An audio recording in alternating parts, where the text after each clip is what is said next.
Do you dare mess with dark forces, summoning spirits, playing with demons? What would you be willing to sacrifice? What are your deepest, darkest fears? Maybe you're a skeptic. Maybe you're a thrill seeker.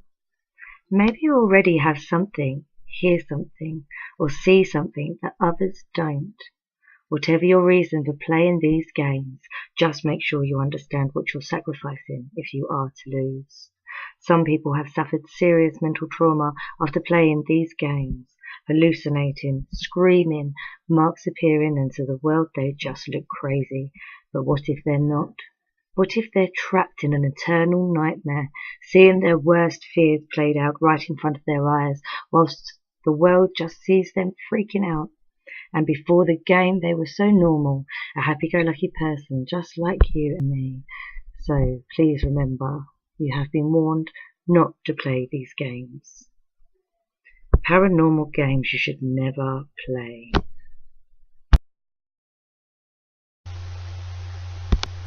Three Kings. It is said that this game enables the player to gain access to another dimension. You play this game in a large room.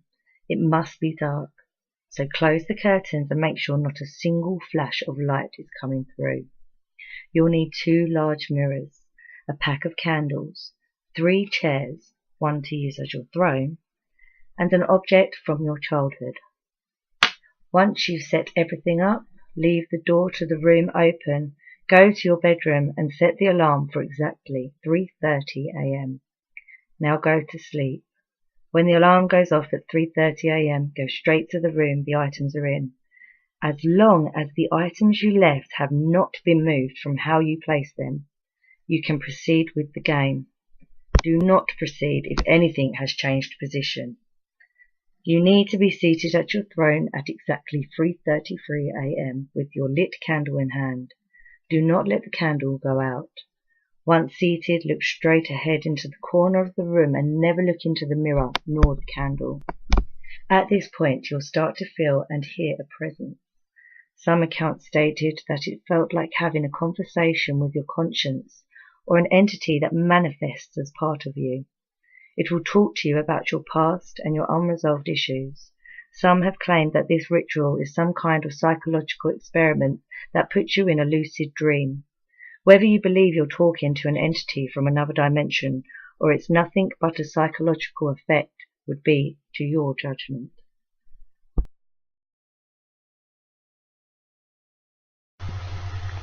The Closet Game. For any of those thrill-seeking enough to play this game, the objective is to summon a demon. All you need is a match and a dark closet. Step inside a pitch-black closet, hold up your unlit match, then say the following words. Show me the light or leave me in darkness. After you have said those words, if you hear whispering, light the match immediately. In the event that you fail to light the match right away after hearing the whisper, it is said that something will grab you from behind and drag you into eternal darkness. The same thing would happen if you got curious enough to turn around and see what's behind you. If you didn't make any mistakes, open the closet with your lit match in hand and slowly step out. From then on, you must always make sure you have the lights on whenever you look inside your closet, since it is now permanently haunted by a demon.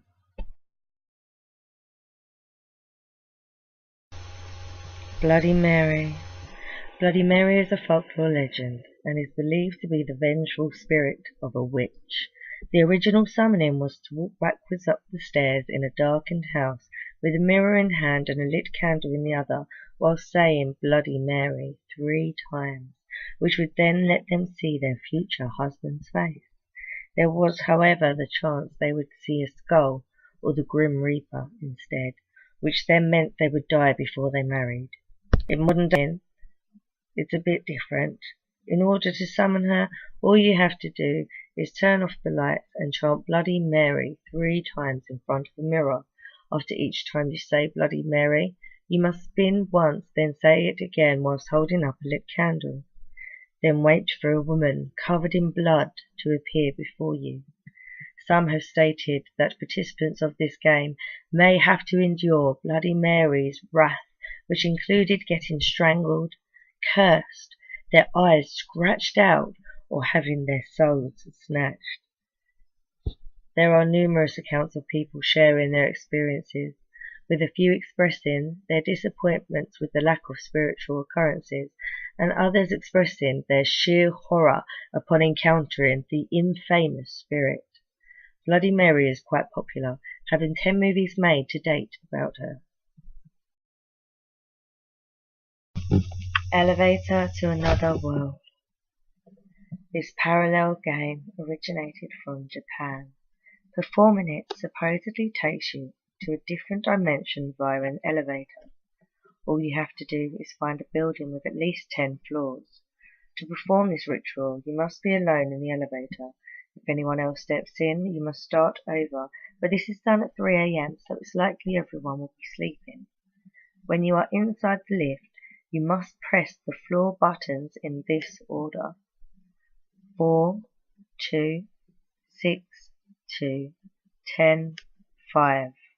When you reach the 5th floor, a young girl will enter. Do not look directly at her or talk to her. She is not human. She will ask you what floor are you going to, but you must not answer her nor look at her. Now press the button for the 1st floor. The lift will begin ascending to the 10th floor instead of going down to the 1st. Upon arriving at the 10th floor, you must get off the elevator to explore this parallel universe. No one living will be in this parallel dimension with you. If you want to know for sure if you've made it there, take a look out the window. You should see a red sky. If you have successfully completed the ritual, you will be the only one within this new parallel dimension. What happens from there is unknown, but some people have claimed to have successfully completed the ritual. They say this is what the other world looks like. It looks like the building you are in, but the lights are all off, and you can see a red sky in the distance. You are the only living thing within it. Some say that electronics, such as cell phones and cameras, don't work there. Also, they say that getting back to the real world is harder for some reason. They apparently get disorientated, forgetting which elevator they came on, or somehow the elevator they came on gets further and further away as they walk towards it. After walking around, you may return to the real world by going inside the same elevator using the same 4-2-6-2-10-5 combo. In the event that you pass out during the game, you would most likely find yourself waking up inside your own home. But make sure to look around, since it may not be the same home anymore. One Man Hide and Seek.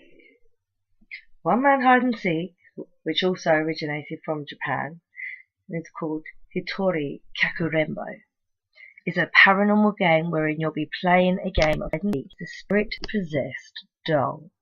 What you'll need to do is take a stuffed doll, remove all its stuffing and replace it with rice along with a piece of DNA. Make sure it's your DNA. Sew the doll's opening with a red thread, and wrap the remaining thread around the doll.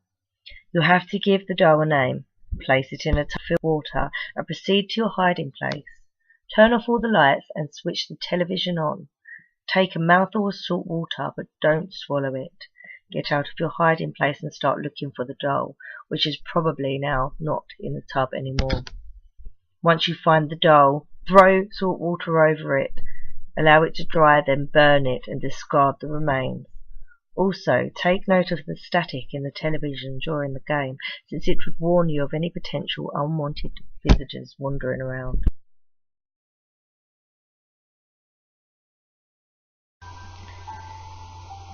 Make sure to look out for my next video coming soon on the top 5 deadliest paranormal games out there.